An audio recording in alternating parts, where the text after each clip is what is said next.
4 PM news network में दोस्तों आपका स्वागत है। मैं हूं आपके साथ राशिद ज़हीर। गुजरात समाचार की खबर सुनाने जा रहा हूं आपके सामने। गुजराती में है, जितना लोगों ने लिखा है उतनी बात मैं आपको बता रहा हूं। बनारस में प्रधानमंत्री जी की जीत का जो मार्जिन है 13% हो गया। सिर्फ 2014 में लड़े थे तो गालिबन 32 या 34% वोट मिला था।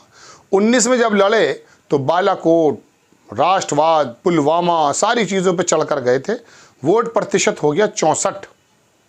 इस बार एक ऐसा रिकॉर्ड कायम कर दिया प्रधानमंत्री जी ने कि प्रधानमंत्री 91 के बाद इतनी कम वोटों से कोई नहीं जीता जितना मोदी जी जीते हैं। बल्कि एक चरण में एक जो कह सकते हैं कि वोटिंग काउंटिंग के समय पूरे पीछे पिछड़ते रहे वहाँ के अजय राय से। मैंने आपसे कहा था, इसके अंदर एक गुजराती का हाथ बताया जा रहा है, वो मैं आपको बताने जा रहा हूँ।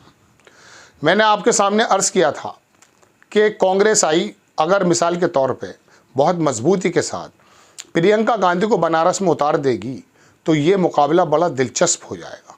मैंने वहाँ का जाति समीकरण आपको बताया। मैं कभी परसेप्शन पे बात नहीं करता कि परसेप्शन क्या है, मोदी जी हों या कोई और हों, पहले भी लोग हारे, इंदिरा गांधी हारी हैं, सब लोग हारे, कोई मसला नहीं है। ऐसे मोदी जी भी बनारस में हार जाते, उनके सामने बहुत मजबूत जाति समीकरण को साधते हुए एक मजबूत कैंडिडेट देना था। खाली प्रियंका गांधी नहीं, दूसरा बंदा भी हो सकता था, लेकिन बहरहाल वहाँ पर वो जीत मुश्किल से हुई और बहुत कम मार्जिन से हुई। 10 लाख से 8 लाख से जीतने की बात चल रही थी, 1-1.5 लाख वोटों से जीते।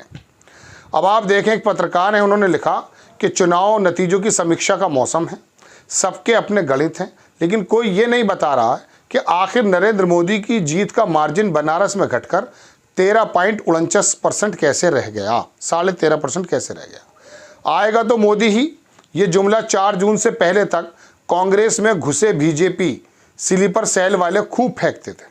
दोबारा सुनिए, आएगा तो मोदी ही, ये जुमला 4 जून से पहले तक कांग्रेस में घुसे बीजेपी स्लीपर सेल वाले खूब फेंकते थे। यानी कि कांग्रेस के अंदर भी ऐसे स्लीपर सेल के लोग हैं जो बीजेपी से ताल्लुक़ रखते हैं। असल में गुजरात बीजेपी प्रमुख CR पाटिल पर मोदी को जिताने की जिम्मेदारी थी। मोदी जी भरोसा भी नहीं करते हैं गुजरातियों के अलावा ज़्यादा किसी पे। तो उन्होंने जो बीजेपी प्रमुख हैं गुजरात के CR पाटिल, उनको ये जिम्मेदारी दी थी बनारस की।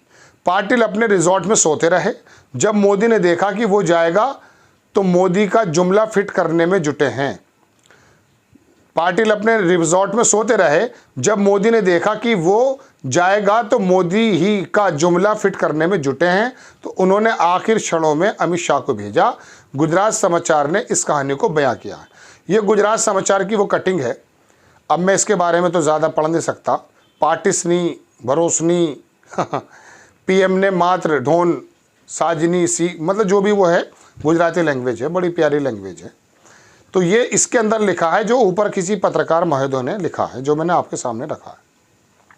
मैं इसी मद्देनज़र आपके सामने बात करने आया था कि उत्तर प्रदेश के हालात इतने विकट थे, जिस जगह ये, इसको तो छोड़ दीजिए आप एग्जिट पोल और प्री पोल को, भारतीय जनता पार्टी वाले ये बिल्कुल तय करे बैठे थे कि हमारी जो 62 सीटें हैं, 2 अनुप्रिया पटेल की हैं, उनमें से एक रह गई शायद, 64 जो सीटें हैं वो अब के 74 या 72 से ऊपर हो जाएंगे।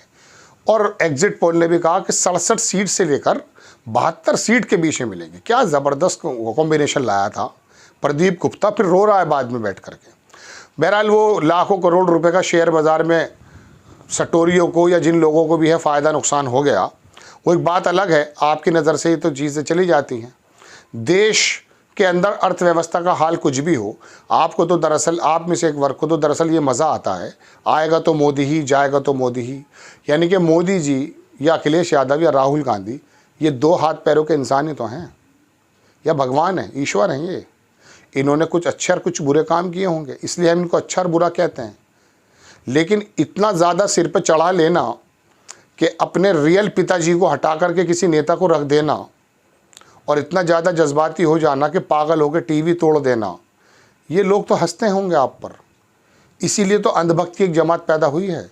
आप किसी भी जमात के हों, मैं जयललिता के लोग जो रो रहे थे, हालांकि वहाँ उन्होंने काम किया था, मैं उस बात को भी ज़्यादा पसंद नहीं करता हूँ कि आप लोग बिल्कुल ही अपनी ज़िंदगी से हाथ धो बैठें। आपके ये सेवक हैं, प्रधानमंत्री तो खुद कहते हैं हम सेवक हैं।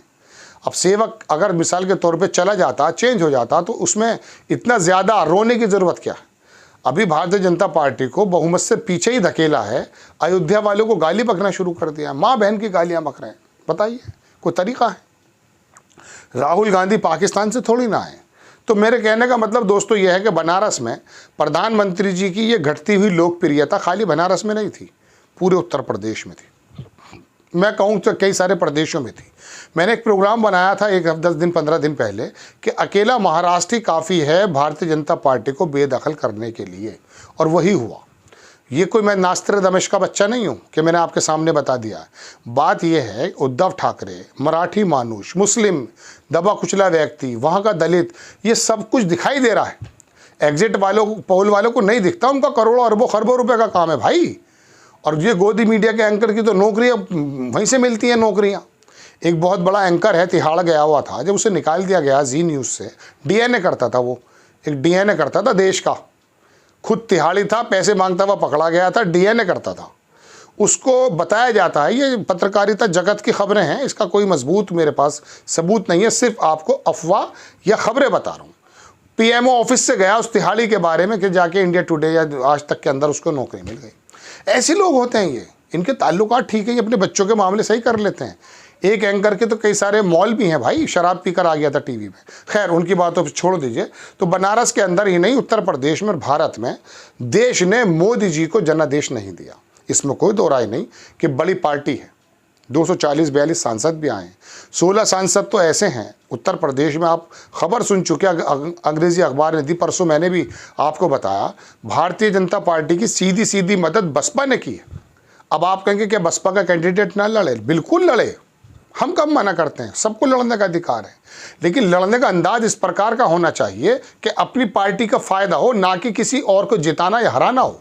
अमरोहा में आई मायावती और आकर के इतनी दिलचस्पी से वहाँ के कुंवर दानिश अली को हराने का काम किया था, वहाँ के लोगों ने कर भी दिया।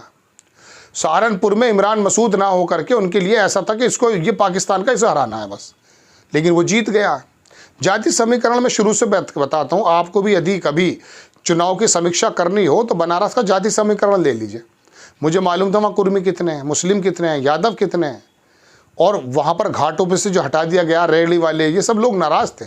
मोदी जी को हराया जा सकता था। मैं हराने की बात इसलिए नहीं कर रहा हूँ कि कोई बहुत बड़ा वृक्ष गिरा दिया जाता, वो तब भी हमारे नेता ही रहते, भारतीय जनता पार्टी के नेता रहते, लेकिन हारना जीतना इस लोकतंत्र की खूबसूरती है भाई। कांग्रेस को पिछले 10 बरसों से 50-40 के अंदर बिठा रखा है, आप लोग मजाक उड़ाते रहे, लेकिन वो अपना काम करते रहे। अब आके वो 100 के करीब आ गए, लगभग एक आदमी और आ गया था, अभी 100 हो गए। तो दोस्तों बात यह है कि ये तमाम चीज़ें हैं। अब गुजराती अखबार ने छापा, तो क्या गुजरातियों की ही प्लानिंग है, अमित शाह की प्लानिंग है, CR पाटिल की प्लानिंग है, हम कुछ नहीं कह सकते। हमारे सामने तो खबर आई कि जनाब एमन एक गुजराती रिजॉर्ट में सोता रहा और मोदी जी हार के करीब जाते रहे।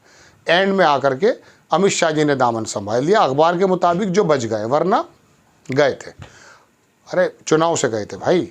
आपको खबर कैसी लगी अपनी राय कमेंट्स बॉक्स में ज़रूर दीजिए, चैनल को सब्सक्राइब कीजिए, शेयर कीजिए। नेक्स्ट टाइम में किसी खबर के साथ हाजिर हो जाता हूँ। जय हिंद।